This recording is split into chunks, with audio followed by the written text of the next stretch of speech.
आपके साथ ऋचा सिंह।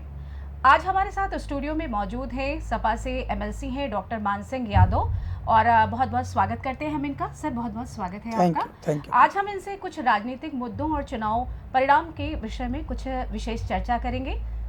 सर जिस तरीके के अभी ये उपचुनाव हुए उसमें भाजपा और सपा के बीच में जो भी रिजल्ट आया उस पर क्या कहेंगे आप? इस बारे में मेरा यही कहना है कि संविधान निर्माता बाबा साहब डॉक्टर भीमराव अम्बेडकर ने पहले ही ये आशंका जाहिर की थी कि संविधान कितना ही अच्छा क्यों न हो, अगर वो गलत हाथों में रहेगा तो उसके दुरुपयोग होने से कोई रोक नहीं सकता। आज इन परिणामों के बारे में इतने वर्ष पहले बाबा साहब के द्वारा जो भविष्यवाणी की गई थी वो सच प्रतीत होती है, क्योंकि जिस तरीके से धन बल का, बाहुबल का और सरकारी अमले का प्रयोग किया गया, ये लोकतंत्र के लिए कतई मुफीद नहीं है और ये नेचुरल जस्टिफाई इसको हम नहीं कर सकते। इस चुनाव के परिणाम को कहीं ना कहीं भारतीय जनता पार्टी, मैं तो कहूँ अगर ये शब्द ज़्यादा होगा कि ये डकैती डाल करके ये चुनाव जीता गया है। सर मतगणना के दौरान भी जिस तरीके से वहाँ पर कुछ झगड़ा झंझट हुआ, जिस तरीके की चीज़ें हैं उस पर क्या कहेंगे आप? देखिए, जब नियम कानून और संविधान का पालन आप नहीं करते हैं तो जाहिर सी बात है फिर जिस बाहुबल का आप प्रयोग करते हैं तो वहाँ ऐसा कोई कृत्य नहीं है जिसको हम मॉरलिटी से जोड़ सकें या उसको नियमबद्ध तरीके से उसको डिफाइन कर सकें। तो ये टोटल भारतीय जनता पार्टी की तानाशाही है। क्या आने वाले समय में सपा शिक्षा के क्षेत्र में कुछ बदलाव करने वाली है? कुछ इस तरीके की कुछ योजनाएं बनी हैं? निश्चित तौर पर समाजवादी पार्टी के राष्ट्रीय अध्यक्ष माननीय अखिलेश यादव जी एक विजनरी चीफ मिनिस्टर रहे हैं और देश के एजुकेशन को लेकर के, प्रदेश के एजुकेशन को लेकर के काफ़ी डायनेमिक सोच रही है उनकी। और मुझे लगता है कि समाजवादी पार्टी जब सरकार में थी तो बहुत सारे विद्यालय खोले गए और खुद राष्ट्रीय अध्यक्ष जी ये अपने उस पर घोषणा पत्र में कह चुके हैं कि जो भी शिक्षकों की या शिक्षा से संबंधित समस्याएं हैं वो प्राथमिकता के तौर पर समाजवादी पार्टी की सरकार बनने पर उनको हल किया जाएगा। जी सर, जिस तरीके से बहुत सारे अपराध बढ़ते जा रहे हैं, दिन पर दिन संख्या बढ़ती जा रही है अपराधों की, तो उसमें कई जगह ऐसे मुद्दे होते हैं जहां पर आपस में उसको एक राजनीतिक मुद्दा दे दिया जाता है, राजनीतिक रूप दे दिया जाता है बजाय उस समस्या के समाधान के लिए। तो उस पर क्या कहेंगे? देखिए, मैं इस पर यही कहूँगा कि भारतीय जनता पार्टी कोई पार्टी नहीं है, ये केवल आरएसएस का एक पॉलिटिकल फेस है। और आरएसएस जो रणनीति बनाती है, आरएसएस का सफलता का जो सबसे बड़ा राज है कि उसने अपराध को जाति से जोड़ दिया।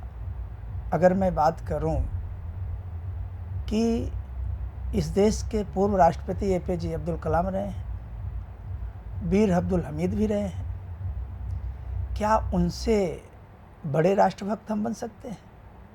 ये जो खोखली प्रतिस्पर्धा है भारतीय जनता पार्टी को, जो जाति से अपराध जोड़ने की इनकी आर्ट जो इन्होंने डेवलप किया है और उस नैरेटिव को जो समाज में ये दे रहे हैं वो लोकतंत्र के लिए खतरा है। सर अगर हम बात करें अखिलेश यादव जब हमारे मुख्यमंत्री उनके कार्यकाल में, तो क्या अपराध नहीं थे या अपराधों की संख्या बढ़ी हुई नहीं थी? और अगर हम दोनों में कंपेयर करें तो ये भी ऐसा भी नहीं है कि उस समय पे उस तरीके से रेप केसेस नहीं होते थे, उस समय पे उस तरीके की चीज़ें नहीं होती थी। तो ये कैसे कह सकते हैं कि सपा के कार्यकाल में उतने अपराध नहीं थे और भाजपा के टाइम पे बहुत ज़्यादा अपराध बढ़ गए? उस समय पे भी रेप होते थे, उस समय पे भी हत्याएं होती थी। वर्तमान समय में अगर देखा जाए तो हत्याओं की घटना लगातार बढ़ती जा रही है। हर दिन अगर हम पेपर उठाते हैं, न्यूज़ चैनल खोलते हैं तो सबसे पहले यही आता है कि जैसे लगता है कि बिल्कुल गुड्डा गुड़िया का खेल है और गाजर मूली की तरह हत्याएं हो रही हैं। तो उस पर क्या कहेंगे आप? देखिए, मैं यही कहूँगा कि समाजवादी पार्टी के राष्ट्रीय अध्यक्ष माननीय अखिलेश यादव जी ने ये जो महिलाओं के प्रति जो ये अपराध की प्रवृत्ति बढ़ी, तो इसको लेकर के उन्होंने जो वुमेन पावर लाइन 10-90 को ईजाद किया और समाज में जब उन्होंने देखा कि जो हमारे पुलिस स्टेशंस हैं वो उतना एक्टिव नहीं हो पाते हैं और अपराधी अपराध करके निकल जाता है, तो उसको ले करके उन्होंने 100 डायल, जिसकी सराहना मुझे लगता है कि विदेशों में भी हुई, और 100 डायल के माध्यम से यूँ समझिए कि चंद मिनटों में थाना आपके घर खुद चल कर आता है।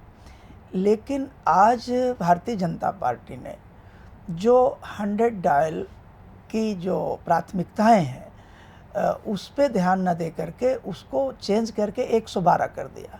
लेकिन जो 100 डायल के जो इंस्ट्रूमेंट हैं, जो उसके वाहन हैं, जो उसमें और मॉडिफाई करना चाहिए था, उस तरफ उनका ध्यान नहीं है। तो जाहिर सी बात है कि जिस मर्ज के लिए जो दवा ईजाद की गई है, अगर उस दवा को ही आप एडॉप्ट ना कर पाए तो वो मर्ज बढ़ता जाएगा। आज वही हाल भारतीय जनता पार्टी के साथ हो रहा है कि मैं ये नहीं कहता अपराध ठीक है, अगर अपराध है तो कानून भी है, देश का संविधान है, लेकिन अपराध को कम करने के लिए किन टूल का हम इस्तेमाल कर रहे हैं, इनके पास टूल नहीं है। ये मजहबी बातों को ज़्यादा एग्रेसिव उसमें लाते हैं।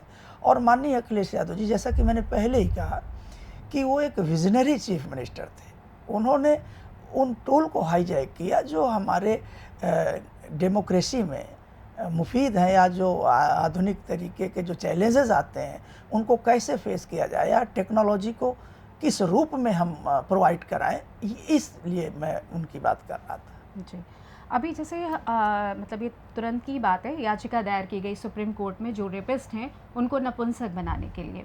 तो कई देशों में तो ये कानून पहले से ही लागू है और अब भारत में भी इसे लागू करने के लिए कहा जा रहा है, इस पे क्या कहेंगे आप? देखिए, मैं यही कहूँगा कि जो अपराध की प्रवृत्ति है वो परिस्थिति जन्य होती है।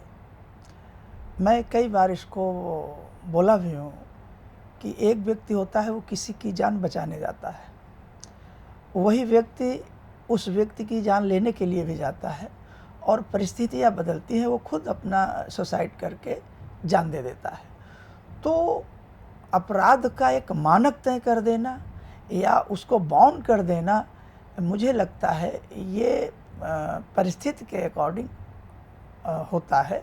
और इस तरीके के नैरेटिव कि नहीं ये रेपिस्ट को हम वो करके उनको सुधार देंगे, तो मुझे लगता है ऐसा नहीं है। इसके लिए हमें बेसिक नीड्स क्या है उस पर जाना पड़ेगा, ऐसा इन्वायरमेंट क्रिएट करना पड़ेगा कि अपराध जिन कारणों से होता है वो जन्म ही न ले पाए। और अगर जाहिर सी बात है, अगर नदी का बांध टूट जाता है, आप सोचें कि इस पानी को हम ऐसे हाथ से रोक लें या डंडे से रोक लें, ऐसा संभव नहीं है। ये एक साइकोलॉजिकल वो है, उसको आप रूट पे जाना पड़ेगा। जी सर, जैसे कोई भी समस्या होती है, चाहे बेरोज़गारी हुई, चाहे बलात्कार हुआ, चाहे हत्या हुई, कोई भी समस्या हुई, तो उसमें अलग अलग पार्टी तुरंत टारगेट करने लगती है अपोजिट पार्टी को। तो हमारा मानना ये है कि जैसे टारगेट ना करके जो मूल समस्या है उसको, उसका क्या समाधान हो सकता है, तो मुझे लगता है कि क्योंकि वो देश की समस्या है ना, तो उसमें अलग अलग होने के बजाय, बिखरने के बजाय एकजुट होकर उस समस्या का मूल हल निकालने की ज़रूरत होती है। और अगर जो भी सही बोल रहा है या जो भी सही कह रहा है, तो मुझे लगता है कि उस पर ध्यान देने की आवश्यकता होती है, ना कि एक दूसरे पे आरोप प्रत्यारोप करने की आवश्यकता होती है। और हमेशा ऐसा होता रहता है कि जब भी कोई बड़ा अपराध हमारे देश में होता है, हत्याएं होती हैं, पूरे पूरे परिवार की हत्या हो जाती है, महिला है, बच्ची है, उसके साथ रेप हो जा रहा है या कुछ भी होता है, उसे तुरंत राजनीतिक मोड़ देने की कोशिश की जाती है बजाय उस समस्या के समाधान के लिए। तो उसमें कितना एफर्ट करती है अपोजिट पार्टी? देखिए, इस बारे में यही कहूँगा कि भारत के पूर्व प्रधानमंत्री चंद्रशेखर जी ने कहा था कि जज्बातों को उभार करके मत पाए जा सकते हैं, सरकारें बनाई जा सकती हैं, लेकिन समस्याओं का समाधान नहीं हो सकता। आज मैं इतने दिन बाद अगर प्रधानमंत्री की स्पीच को अगर मैं डिफाइन करूं, तो भारतीय जनता पार्टी उसी तरीके से जज्बातों को उभार करके मत प्राप्त करने का एक जरिया बना लिया है। सपोज दैट मैं अभी लेटेस्ट अगर संभल की घटना का उदाहरण दूं, तो संभल की घटना के पीछे क्या है भाई, अगर हम चलिए समाज के सारे विकास कार्य रोक करके और सिर्फ ये हम खोजें कि मंदिर में मस्जिद कहाँ था या मस्जिद में मंदिर कहाँ था, और हम सारे अपने स्टडी के कार्य रोक दें, डेवलपमेंट के कार्य रोक दें।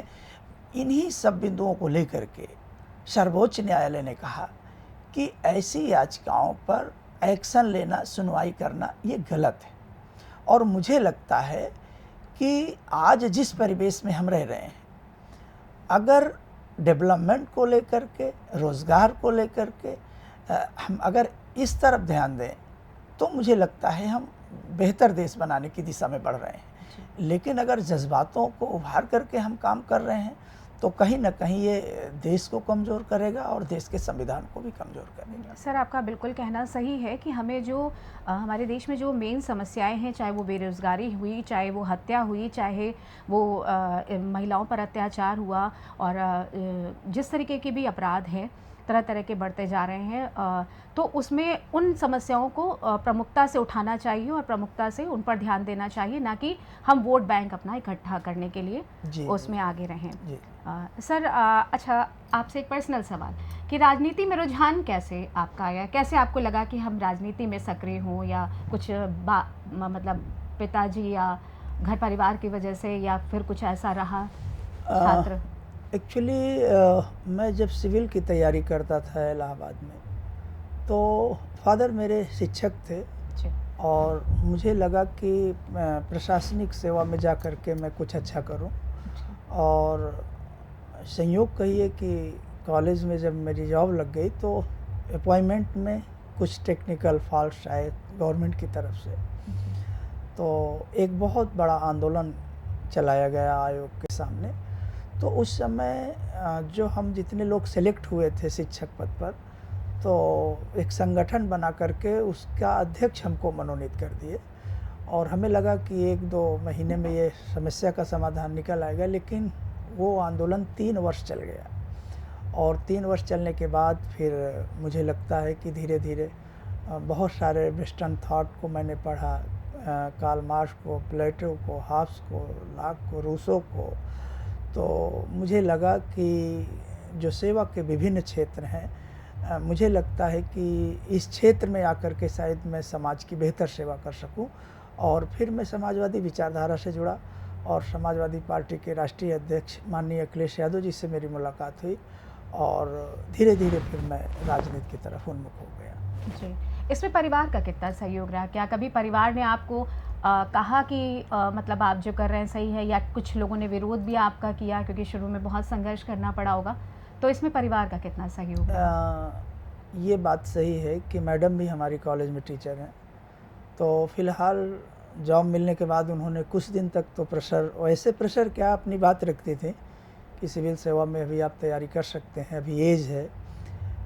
तो मैंने एक दिन कहा कि अब मैंने डिसाइड कर लिया है कि मुझे राजनीति में ही कुछ आगे करना है, और सेवा वहाँ भी करना है, सेवा यहाँ भी करना है। तो जब उन्होंने हमारे रुझान को देखा तो धीरे धीरे उन्होंने हमारा सपोर्ट करना शुरू किया, और मुझे लगता है कि इस मुकाम पर अगर मैं आया हूँ तो मेरे पेरेंट्स का और मेरी पत्नी का बहुत बड़ा योगदान है, समाज में इष्ट मित्रों का योगदान है, क्योंकि बहुत नॉर्मल फैमिली से मैं बिलोंग करता हूँ, और जाहिर सी बात है यहाँ तक आने में सभी लोगों का सपोर्ट रहा। जी, जैसे आप एमएलसी हैं, तो आपने पहले किन समस्याओं को मतलब प्रमुखता से उठाया, किन समस्याओं को ख़त्म करने की कोशिश की, या कुछ आपने ऐसी रूपरेखा तैयार की कि मुझे इन चीज़ों पे पहले काम करना है?